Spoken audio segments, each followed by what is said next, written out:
And it was during this amazing and probably emotional part of the celebration on the last day of the festival that Jesus stood up and shouted, "I am the light of the world. Whoever follows me will never walk in darkness, but will have the light of life." You know, Jesus didn't say those words into a vacuum. He said it into a real powerful moment in the life of the Jewish people. Of course, this whole ceremony points back to the light of creation. It points to the light of the pillar of fire, and it fulfills what John said in John 1:5, that the light shines in the darkness and the darkness can never extinguish it. You know, let's be real clear about what Jesus is saying. Jesus is saying that the God who created the world, who led you from slavery through the wilderness and into the new life, I am him. He stood up in the temple and said, the light you've been celebrating all week has been standing among you this entire time. It truly is one of the boldest claims that Jesus make, and it was cosmic. It's a cosmic claim that can't be overstated. Jesus is saying, I'm not just a man. I'm not merely a man. I am the creator and sustainer of the world, the author of life. And trust me and follow me, and I'll lead you to life. It's powerful. And really what Jesus was saying, that a new exodus was starting, a new exodus to lead us out of slavery of sin and death. Now, a quick note about the Exodus. You know, the Exodus story, it was the primary formative story for the Jewish people. And in it, God's goal simply was not to get his people out of Egypt.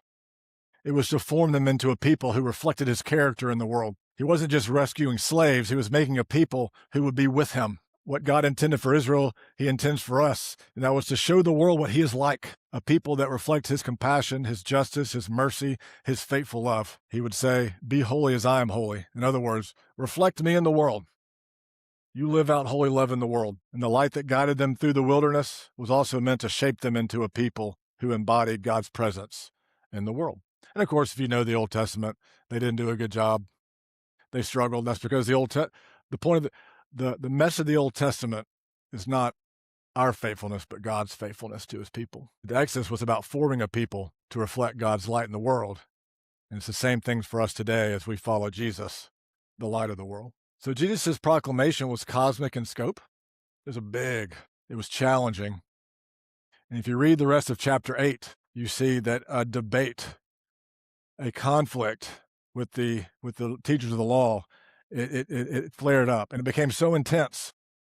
Honestly, the sequence would fit well on X or Facebook these days. It was a intense back and forth. When Jesus declared himself to be the light of the world, the debate with the Pharisees escalates until he tells them they are reflecting the character of their father, the devil. Go read it, chapter 8.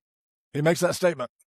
He says, you're reflecting the character of the accuser himself, not God. And this debate culminated in Jesus saying, this is in John 8:5, I tell you the truth, before Abraham was even born, I am. And Jesus uttered the sacred name of God as God revealed himself in the Exodus, the name that the Jews weren't allowed to say. And he says, I am that I am. Hit the nail on the head, that he is the creator, sustainer of the world. You know, for the Pharisees, that was the last straw, and it says Jesus slipped out from them. They wanted to kill him right there. For the Pharisees, the issue wasn't how much they knew about God. Even the desire to please God was whose character they were reflecting. Instead of reflecting God's compassion, justice, mercy, and faithful love, they were displaying the character of deception, pride, and condemnation. I can relate to that. Can y'all relate? I can relate to that. I can relate the struggle of the teachers of the law who were struggling to reflect God's character. At its core, the question that John 8 was asking is, who are we becoming, and whose character is being reflected in our lives?